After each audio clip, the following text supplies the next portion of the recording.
From seed to sale, the new system helping San Diego pros in the cannabis business keep products off the black market.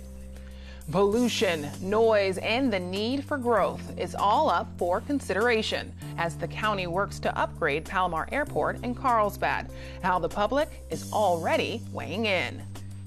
It's amazing to the extent to which the ethnic communities in this city are undocumented in the institutional holdings. They're worth more than 1,000 words. The photos that tell a different story about Southern California history. KPBS Evening Edition starts right now.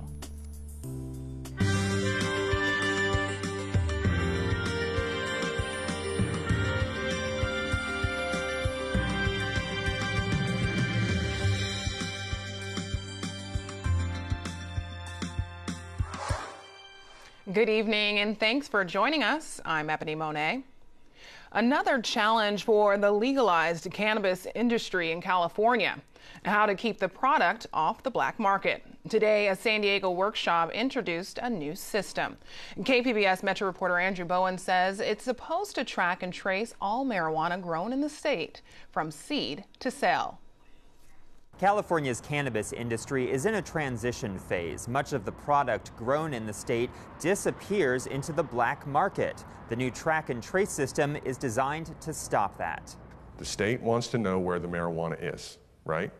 That's what they want to know. Scott Denholm of the software company Franwell gave the presentation to about 60 cannabis professionals this morning. His company has been contracted by the state to implement the track and trace system. Every marijuana plant, flower, and manufactured product will have to be tagged with a label and a tiny radio frequency ID chip identifying where it came from. The goal isn't just to keep products off the black market, it's also to support consumer safety. That's how, if somebody's laying on the floor sick next to a candy bar, that we would be able to tell you, hey, that came out of that production batch, which came out of that harvest, which was made up of those plants. The blue label? Virginia Bays works for Outco, a licensed cannabis cultivator, manufacturer, and retailer in unincorporated El Cajon. They're the actual cultivation regulations, the manufacturing regulations, the business and professions code, and then the tax regulations. She has a binder full of all the regulations issued by various state agencies that we have to go through, including the newly formed Bureau of Cannabis Control, or BCC. And we are here today trying to get a better understanding of the regulations and what they are going to mean to our business. And we want to be good citizens in the world of cannabis, and we're just trying to understand everything the BCC has thrown our way. Now, cannabis companies are still adjusting to the state's temporary regulations. The new track and trace system should be fully up and running later this year. At the Downtown Convention Center, Andrew Bowen, KPBS News. Today, the stock market just ended its worst week in 2 years with a major sell-off today.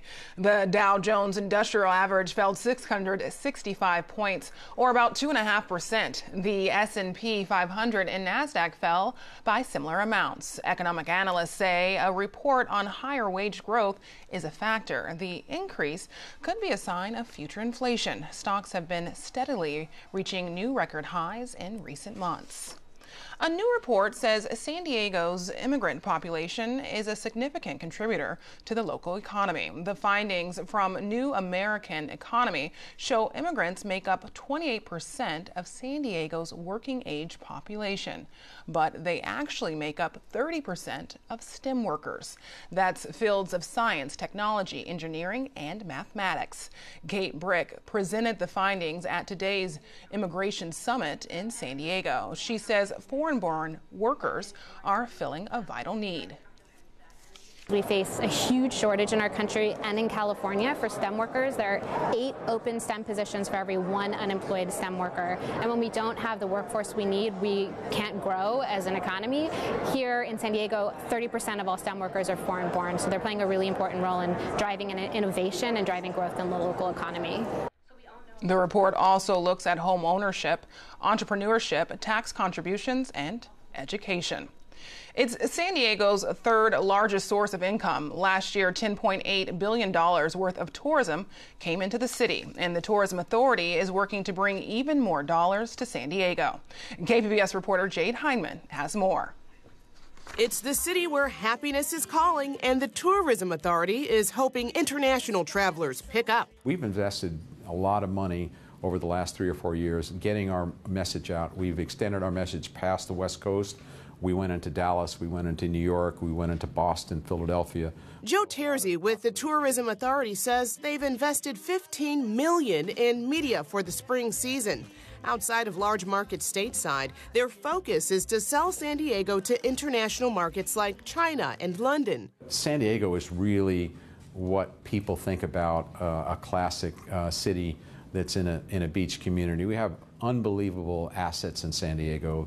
We have the best weather. We have the best people. It's a friendly destination. So while the word is out about the beauty of Balboa Park and even the beaches here in San Diego, there's one thing the Tourism Authority says they could do better, and that is to embrace and market all of the culture and diversity that San Diego has to offer. Well, there's so many different melting pot cultures mixing together all the time. Like when you go to downtown, there's all kinds of different restaurants you can go to. There's a whole area about Asian culture in Convoy District that no one talks about, and people only really know about it if you're local. And there's all kinds of festivals that you can go to, especially during the summer, about culture. An idea the Tourism Authority shares. So I think San Diego has great opportunities to tell people about what's happening in our different communities.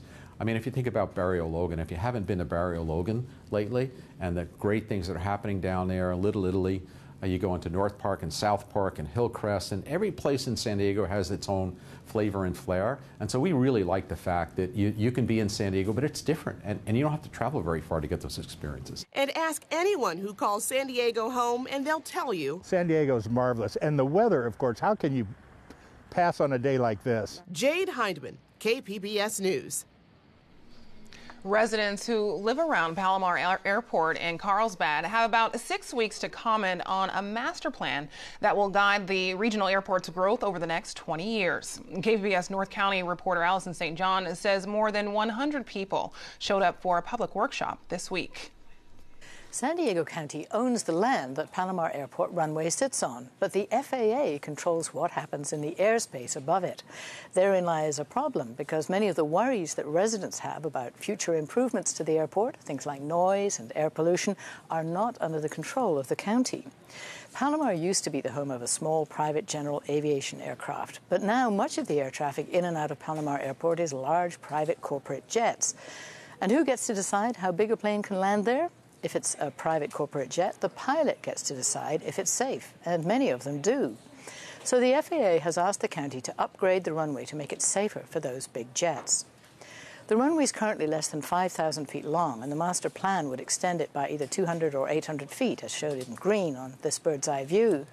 The county told residents that studies show that the noise footprint for nearby residents will go down because new aircraft are quieter and the new runway would change flight patterns. But resident Ralph Semyon says the noise studies are misleading. First time that there's no noise sensor at all to the north, that there were noise sensors to the west and the east, but most of the traffic, as many people pointed out, is to the north and to the south. And there was one noise sensor, but that was taken out because at the request of the person whose house the noise sensor was situated, there appear to be no plans for any new noise sensors to the north. That's a problem. The county says the airport will not expand beyond the boundary of the airport property, so it's not technically an expansion. There'll be an open house at Palomar Airport Terminal next Wednesday, but the county says there's no guarantee the FAA will attend. The deadline for public comment to the county for the master plan is March 19th. The master plan is expected to go before the County Board of Supervisors this summer. Allison St. John, KPBS News. San Diego finds a new police chief, the challenge for the man chosen by Mayor Faulkner. The new San Onofre deal that will save customers money, and is change coming to the Midway District. Join us for the KPBS Roundtable tonight at 8:30. Flu cases are at an all-time high in San Diego, with more than 14,000 reported this season. And while the weekly number of cases has been declining, its impact is far-reaching. The San Diego Blood Bank says it's desperate for donations. KPBS reporter Matt Hoffman has more. San Diego Blood Bank says during 1 week in January, 400 people canceled appointments due to the flu or another sickness. Michelle Corbett is vice president of marketing for the blood bank and says supplies are running low. We are beginning to ration some of the supply with the hospitals, and they are being very, very careful in how they use it. We're also really low on platelets. In San Diego, the blood bank supplies Rady Children's, Sharp, and Kaiser hospitals. They say increasing flu numbers across the country are straining their supply access. Usually, if there is a low supply, we are able to kind of work it out across our partners, but every blood bank is struggling right now. According to county health officials, the number of flu cases has been steadily decreasing. During the last week of December, over 3,300 flu cases were reported. Just this week, 600 cases were reported.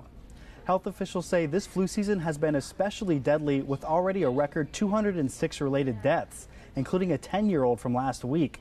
Remember, it's not too late to get a flu shot. You can get one for free from any of the county's public health centers. Matt Hoffman, KPBS News. Well, one way to make your social media network jealous, just post a winter weather picture from San Diego. Jeff Cornish has more on the weekend warm-up coming up in tonight's forecast. Well, we have some fairly mild air. It's very warm out there. Overnight weather is mild. Daytime weather remains warm, and we can't seem to be able to buy a drop of rain. We need some rain out there, but this stubborn weather pattern doesn't want to budge, or so it seems, as we still have warm and persistently dry weather expected into at least mid-February. And it's a challenging time here because with every passing day and week this time of the year, we're missing our opportunity for rain. This is the typically wet season, and satellite and radar doesn't give us much hope here in the near term. Obviously, we're dry. You can see a couple of clouds near the Bay Area. Moisture into the northwest. They've had no shortage up in parts of Washington with decent snow into places like western Montana, Idaho.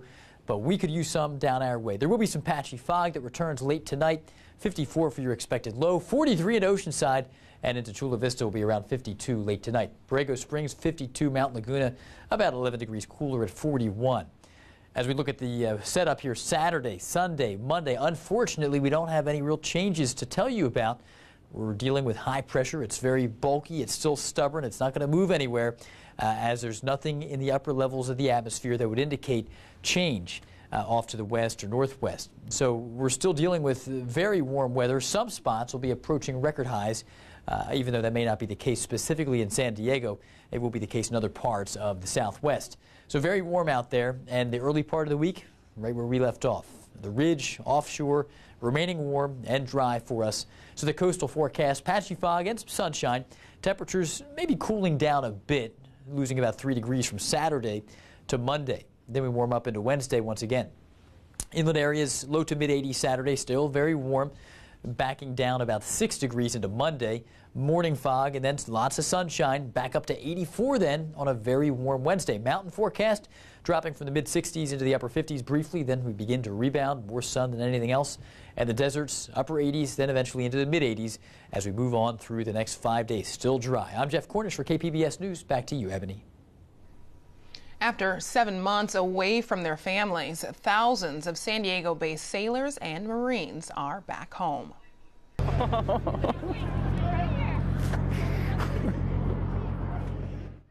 Today's homecoming at Naval Base San Diego was for the USS America amphibious strike group. 4,500 sailors and Marines traveled the world through the Pacific, Mediterranean, Middle East, and Horn of Africa. The deployment included several joint training sessions with U.S. allies. This Sunday, 100 million people are expected to be in front of the tube for Super Bowl 52. And companies are paying big bucks to have their products viewed by this massive audience. But does it pay off? For tonight's New Economy Report, I sat down with a San Diego State University marketing lecturer to discuss the dollars and cents of Super Bowl ads.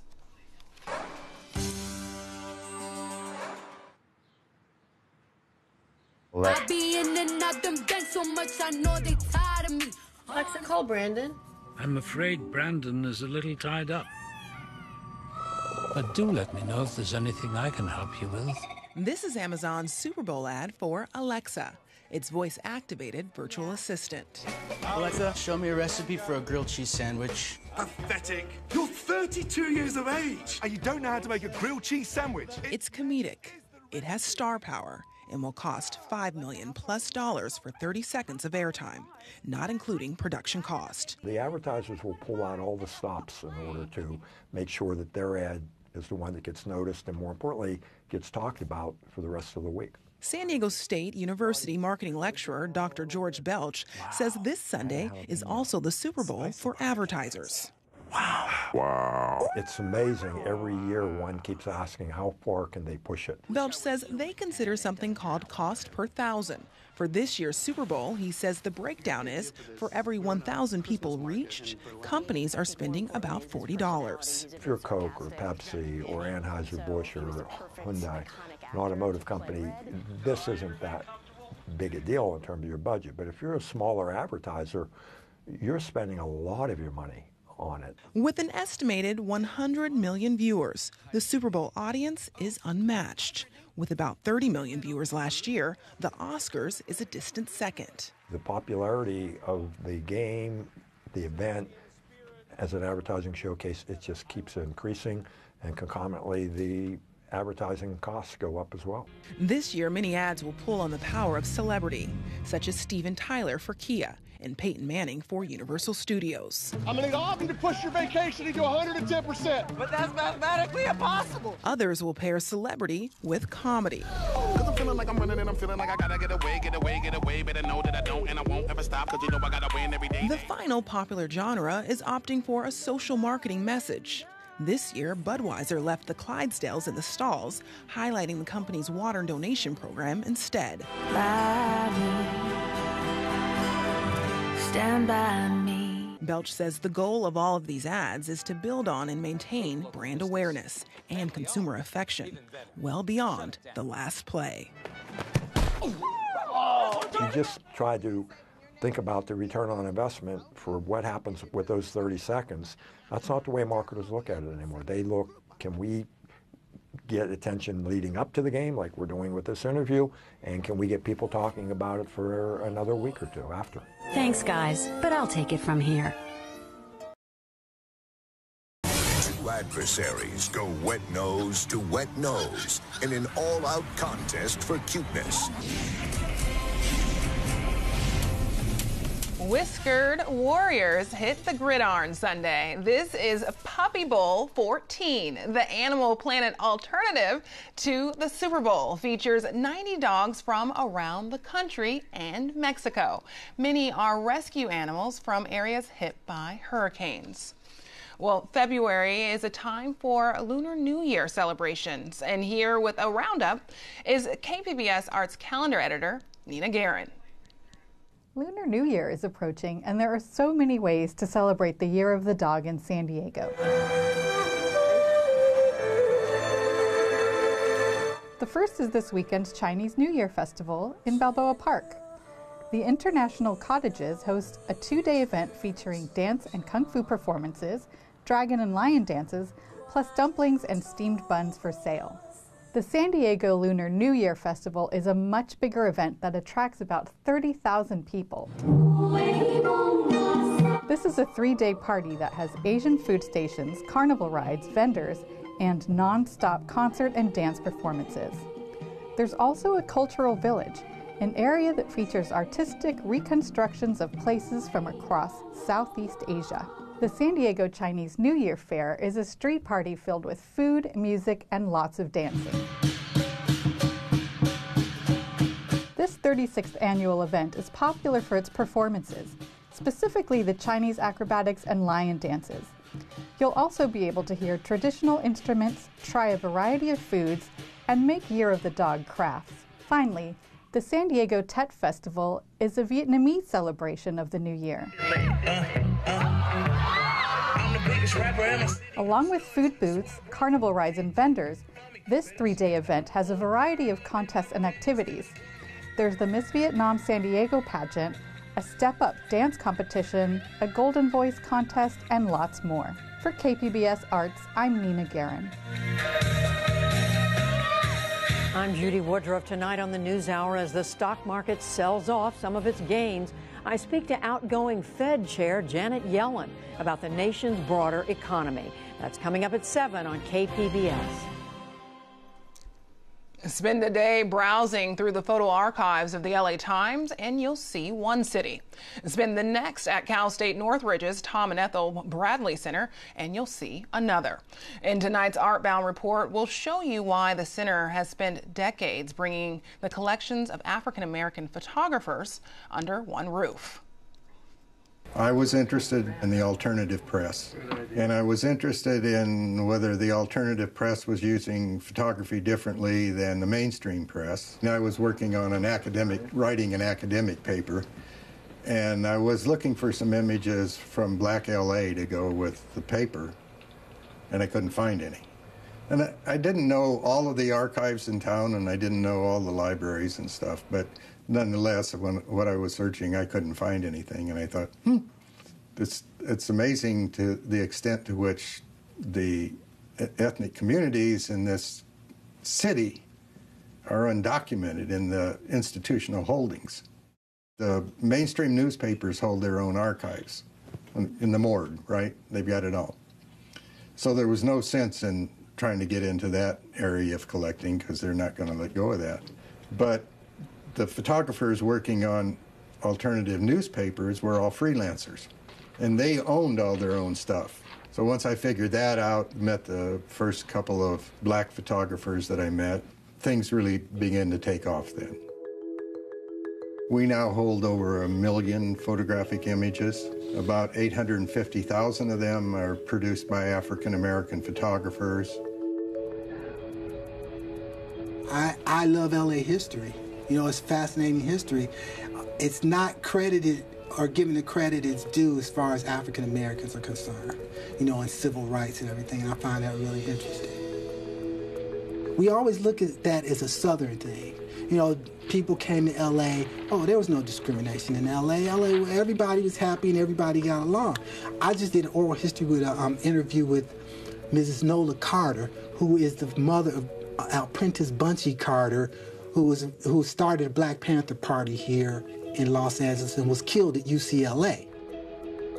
She's 96 years old, and she was telling me when she left Shreveport, Louisiana, she knew what discrimination was, even though she really didn't encounter a lot of discrimination. She went to an all-black school, she shopped in white stores, black stores, but you knew when you got on the streetcars, it said white, it said black. What she told me is when she got to LA, there were no signs. But when you got on a bus or a trolley and you sat in a car or in a seat, a white person would get up and stand and hold on. And that's how discrimination was played out here. So I say that to say that, you know, LA wasn't what people thought it was totally. And people also didn't recognize that actors and everybody, they helped support the civil rights movement. There's a lot of money in Los Angeles. So they would come, Dr. King would seem like from these photographs, it seemed like he was here every other month, raising money to support his work in the South. In 1963, Dr. King came to speak in Los Angeles. He was here for the weekend, and, you know, Raphael Abernathy was there, and Sammy Davis Jr., and, you know, a whole list of Hollywood notables that were supportive of the civil rights movement. And the story that I've heard many times is they collected so much money for the SCLC that day that they took big plastic garbage cans up into the stands and filled them with folding money, which they then carried down and had to take off and count all the ones and fives and what, but they had garbage cans full of money that they collected for him that day. And it was a high point in the community as part of the civil rights movement. And we have photographs from more than one of the photographers that covered that event. And you can see that it's a celebratory event. The Los Angeles Times was there. And at one point, some guy wanted to say something or what, I don't know. Anyhow, he tried to take the microphone, tried to go up on the stand and take get control of the microphone. And a couple of policemen grabbed him and took him away. That was the photograph that the Los Angeles Times used, right? As if some kind of violence had occurred at this event. The work of these photographers differs from mainstream photographers in a couple of ways. First is in the subjects they select. And secondly is in their sense of who they're photographing, and their membership in the community leads them to have a different perspective on the people they're photographing than the big metropolitan paper that drops into the neighborhood occasionally, usually to cover some crime or some other circumstances. You can find tonight's stories on our website, kpbs.org/evening edition. Finally, we leave you with the music of Separate Spines. Thanks for joining us. Have a great night.